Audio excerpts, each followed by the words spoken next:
जय जगन्नाथ। सब बेले देह खराब होती कि डाक्तर पाखु गले जिते औषध खाइले भी देह भल होनी बार बार डाक्तरखाना को जीवाक पड़ुछि। निवेदन करी जगन्नाथ महाप्रभुंकर अपूर्व कृपा प्रत्येक दिन जिते आपण मैंने शଯ୍ୟା त्याग करुछंती शोईकरी उठुचंती से सेजरे बसिकरी तीनोटी श्लोक गाइबे। गोटे पद है ओम अच्युताय नम, ओम अनंताय नम, ओम गोविंदाय नम।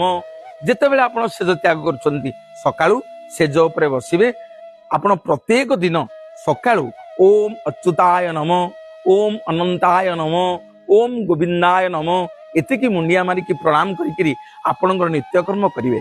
देखिबे प्रत्येक दिन करंतु आस्ते आस्ते आस्ते आस्ते आपणक शरीर रोग व्याधि सब दूर हबो। मेडिसिन खाइबा कमिबो, डाक्तर पाखक जीवा आस्ते आस्ते आस्ते आस्ते कमिबो।